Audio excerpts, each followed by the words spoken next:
Movies make running on water look like a simple matter of perfect balance and blinding speed. The logic implies that if you just move your feet fast enough, the ocean essentially becomes solid ground. But if you actually try it, your body doesn't glide. It crashes through the surface as if concrete suddenly turned into liquid right beneath you.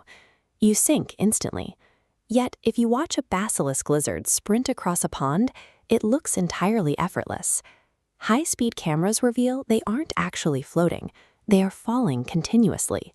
But every time their foot strikes the surface, it creates a temporary tiny pocket of air. For a fraction of a second, that pocket generates enough upward force to keep the lizard elevated. The lizard is effectively outrunning its own sinking. It's a precise, measurable transfer of physical force, which raises the question, could human biomechanics ever replicate those exact forces? To figure that out, we have to look at how water behaves under pressure. Liquids act like soft, yielding fluids when forces are applied slowly. If you gently slide your hand into a pool, water easily moves out of the way. But if you slap that same water at a high speed, the impact feels shockingly solid. At extremely high speeds, water strongly resists motion. It pushes back dramatically against an incoming object before eventually collapsing inward. So staying above the surface relies on exploiting that brief window of resistance. You have to force a liquid to behave like solid ground by striking it with rapid, violent impacts over and over again. This chart plots human body weight against the upward reaction force needed to avoid sinking. For an average adult, the speed requirement spikes vertically. To suspend yourself above water, you must run at roughly 30 meters per second. That is almost 67 miles per hour. To understand how extreme that speed is, we can compare it to the absolute peak of human athletic capability. During his world record sprint, Usain Bolt topped out at around 12.4 meters per second.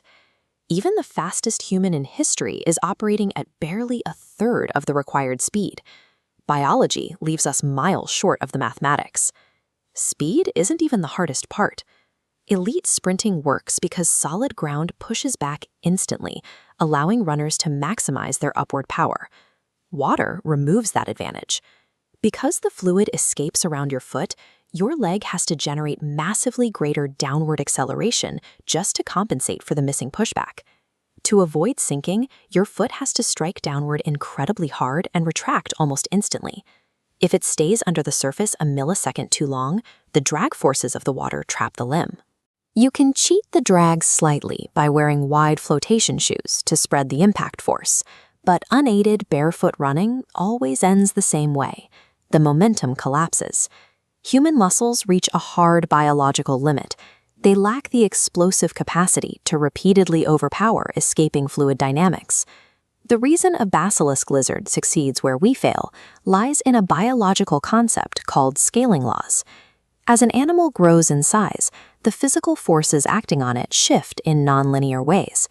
Tiny animals possess extremely low mass. That allows them to easily exploit surface tension and rapidly transfer force without breaking through the water. But humans fail the scaling test. As an organism increases in size, its mass grows exponentially faster than its muscle strength or foot surface area. We are simply too heavy for the amount of power we can produce. The lizard doesn't cross the pond because it has superior muscular strength.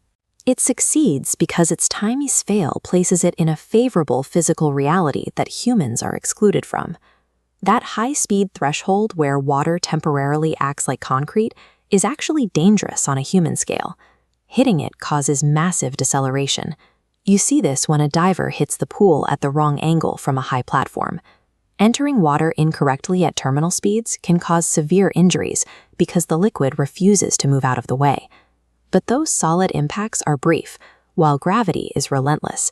Every single second, gravity is accelerating your mass downward at 9.8 meters per second squared. You have to reverse that downward pull with continuous upward impulses. Miss the timing by a fraction of a millisecond and the fluid swallows the foot. You lose the upward vector and recovery becomes impossible. We evolved for endurance and coordination on land, but nature never equipped us to overpower fluid dynamics.